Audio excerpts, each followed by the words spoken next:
കടലിൽ പൊള്ളാതെ നീർ പെയ്തു നീ ചെയ്യാതെ ഞാൻ കമ്പിളി പോലെ നിന്നെ പുണരാം. ഞാൻ നിന്നുടെ മാറത്തു മെല്ലെ വേരുകളാഴ്ത്തിടാം. നിൻ ഹരിത പരവതാനിയാവാം.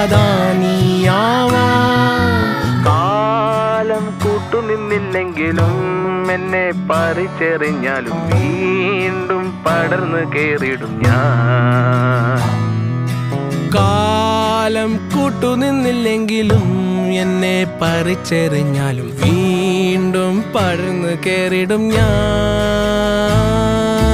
എന്തിനി വേഗം ഇത്തിരി നേരം, എന്തിനി വേഗം ഇത്തിരി നേരം പറ്റിപ്പിടിച്ച് ഞാൻ നിന്നോട്ടെ നിന്നുടെ മൃദുല പ്രതലമധിക മധുരമതിമനോഹരം.